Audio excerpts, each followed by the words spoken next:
English football. Described as the pinnacle of the beautiful game, Aston Villa, Chelsea, Liverpool, Manchester United and Nottingham Forest have lifted the European Cup a combined 14 times, with more English teams having featured in the final than any other nation in the entire world. And it all started in 1968 when Manchester United became the first team from the British Isles to ever lift the legendary Big Ears, proving themselves as the best team in Europe.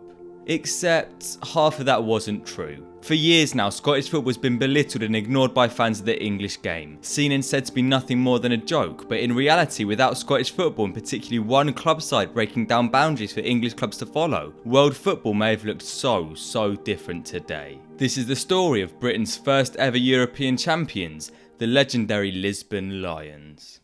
On the 25th of May 1967, Celtic FC found themselves in the final of the European Cup, becoming the first British side to ever reach that stage of the competition, but funnily enough, depending on who you ask, that might not actually be correct. See, Celtic is a funny club, and when you're talking about the famous green and white hoops, it's impossible to not bring up their identity. As I'm sure most of you watching this will know, Celtic is a club deeply rooted with an Irish Catholic background, and so given the difficulties faced by Irish Catholics in Britain, some people claim that Celtic are not really a British club, and more just a club situated inside of Britain, as confusing as that may sound. That being said though, I will be describing Celtic as a British club throughout this video, partly just for simplicity, and also because factually speaking the club are and have always been geographically located inside of Britain. Now that I've got a bit of context on the background of the club out of the way, we can get onto the story of the Lisbon Lions of 1967. Except before we can get straight into the season, let me set the scene, as in 1963 Tottenham became the first British team to see glory in Europe, winning the Cup Winners' Cup. This victory became a huge step forward in a race for the European Cup, similar to that of the USA and Russians racing to reach the moon, as every team in England wanted to be the first in Britain to lift the trophy, often ignoring what was going on north of the border.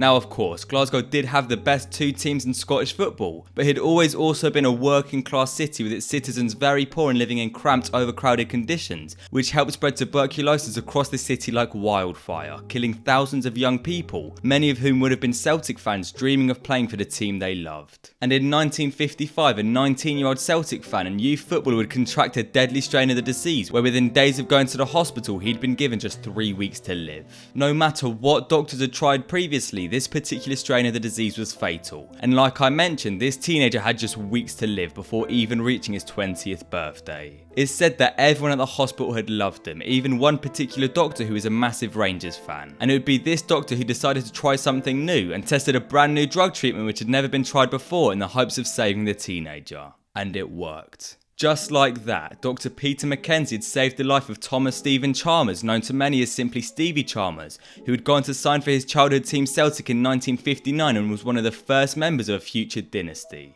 Fast forward to 1965, and Jock Stein, a former Celtic player, had been appointed manager, despite reports having said he'd previously been told it would be impossible due to the fact he wasn't Catholic. Celtic's original decision to stop him from becoming manager was certainly in poor taste and unacceptable, and despite the fact it certainly wasn't as bad as injustices many Catholics had seen in football and just in Scotland as a whole, two wrongs don't make a right, and eventually Jock Stein was asked to return. The 1965-66 season would be his first full campaign as manager of the club, where just 3 games into the league season Celtic would record their first loss against bitter rivals Rangers. But it was this defeat that would be the catalyst for a Celtic team like no other. Also, sorry to cut in here, but as you can see on screen, the last few videos have seen a large majority of viewers not actually being subscribed, and so it'd mean a lot if you could like and subscribe to help grow the channel. Okay, back onto the video. Celtic then went on to win the league, facing just 3 more defeats all season, as well as reaching the Scottish League Cup final against Rangers in October, getting payback with an inverse result of the earlier Glasgow derby. However, in another twist, Rangers would once again beat Celtic in the Scottish Cup final later that season, in a campaign that saw the two sides go pretty much neck and neck throughout, with the upcoming 66-67 season looking impossible to predict in advance. Now there's 2 more things about this season which are key to the story, and so I saved them till last. Firstly, Celtic saw a very impressive European campaign in which they'd go the whole way to the semi-finals of the Cup Winners' Cup, defeating English giants Liverpool at home in the first leg before a loss at Anfield saw them knocked out by a very fine 2-1 margin. And secondly, after winning the league for the first time since 1954, they'd qualified for the European Cup, having watched Rangers play in it 6 separate times, reaching the quarterfinals twice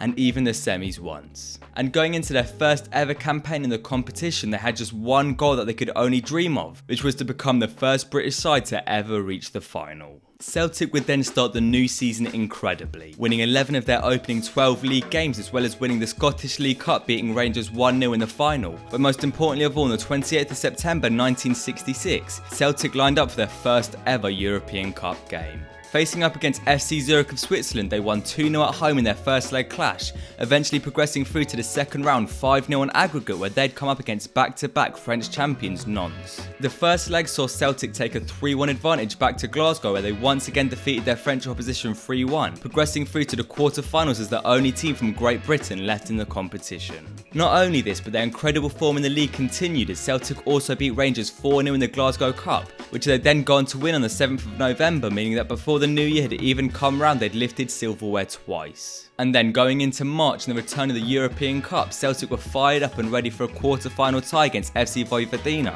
where for the first time in their European Cup history, Celtic lost. And then by the time the second leg came round, Rangers had knocked Celtic off top spot in the league, meaning for the Hoops, everything was on the line. Come half-time, the score was still 0-0 before in the 58th minute they'd equalise, where with pretty much the final touch of the game, captain Billy McNeil headed the ball into the back of the net to win the tie, where they'd then draw Dukla Prague in the semis. Celtic would host the first match as 27 minutes in, Jinky Johnston put them a goal up, before two second-half goals from Willie Wallace sealed a 3-1 win for the boys in green and white. The second leg then saw a confusing change in style as Celtic started to play massively defensive football, something never seen before, with goalkeeper Ronnie Simpson making save after save to keep the score level going into the break.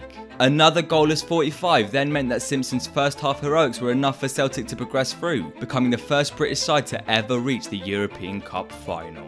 And then just days later, 2 goals from Willie Wallace won them the Scottish Cup, their third piece of silverware of the season, as the club was still on for a legendary European quintuple. That being said, in the league things were incredibly tense as Celtic had a lead of just 1 point over Rangers before the two teams played each other in the final match week. Weirdly though, Celtic would still have one game to play pretty much after every other team had finished, meaning if they won or drew, they'd have won the league. 41 minutes in and Rangers scored, taking top spot in the league as all of Celtic's hard work over the season meant nothing, in a campaign that would now quickly be forgotten. Nah, I'm joking, they equalised a minute later. Fast forward to the 74th minute and Jinky Johnson would cut in from the right wing, dribble past a few Rangers players before scoring one of, if not the single greatest goal of his life, putting Celtic 2-1 up and winning them the title as they went on to hold out for a 2-2 draw. The Hoops had now won their first ever domestic treble as well as the Glasgow Cup, and by making the European Cup final had outperformed each of Rangers' 6 European seasons at their first attempt. And after years and years of rarely seeing their players selected for the national team, it was generally accepted that after finally starting to get call-ups, Celtic players would be allowed a rest in Scotland's useless friendly against the USSR just days before the European Cup final. Except that wouldn't happen. Former Rangers goalkeeper and then Scotland manager Bobby Brown, who as mentioned had been specifically asked to go easy in selecting Celtic players due to their achievement, would then choose 7 Celtic players in his 12-man squad for the day, all of which were starters for their club, including the likes of Simpson, Johnson and captain McNeil. Nonetheless, all 7 of them had just managed to get through the game unscathed as Scotland lost 2-0 in what was a bit of karma for Brown. And now, with all possible obstacles out of the way, Celtic travelled to Lisbon for the final on the 25th of May 1967. In a country led by dictatorship in which every street corner of the capital city would have soldiers watching over its citizens, it would be an army of Celtic fans most notable in the city, over 1,200 miles away from home. Yet despite the Celtic fans dominating the city, the team itself was still very much underdogs going into the final, where they would face up against an Inter Milan side, which had won 2 of the previous 3 European Cup titles. The Italians had experience at that level and were playing in a defensive style of football known as Catenaccio, the complete opposite of Jock Stein's Celtic, with the Inter team aiming to prevent any goal-scoring opportunities and hoping for a single goal to swing the match in their favour. And just to be clear, this worked a lot. In the last 4 years, Internazionale had lost just 1 European fixture, which was against Real Madrid the year previously, where the Spanish Giants would go on to win the whole thing. And given Celtic had never played a team anywhere near this style and calibre of the Inter side, very few people outside of Glasgow and Scotland thought that this side had any chance of winning. And then, just 7 minutes in, Inter had a penalty. Alessandro Mazzola would then stick it in, and Celtic were down and out. Inter Milan had conceded just 3 goals across the entire tournament, and Celtic would need to score twice in just 1 game if they wanted to win, as Inter fell back into their deep block, wasting time at any opportunity and looking to see out the game. Going into the break, the score had remained the same, as the beautiful game was being lost by the team who made it beautiful. An hour in and still nothing had changed, with Giuliano Sarti between the sticks making save after save, seeming destined to win man of the match and bringing into their third European title. Treble is scored a great goal! He's done it! 1 goal each. Treble. Murder. It's on! Standing and scored! Only 5 minutes to go. And without a doubt, the European Cup is on its way to Basel. The boy who was told he wouldn't live to see his 20th birthday had just scored the winning goal for the side he loved at age 31, crowning Celtic as champions of Europe. And without Celtic paving the way for the British teams to come after them, the world of football would look so different today. And so when you're remembering the great Liverpool United sides of years gone by, or watching a Man City who are destined to conquer Europe and the world again and again, make sure you don't forget one very special side. The team who beat Manchester City's Champions League opponents 56 years ago. The team of local lads all born within 30 miles of the stadium who won it all. The team who can never be reproduced no matter how hard you try. Celtic's Lisbon Lions.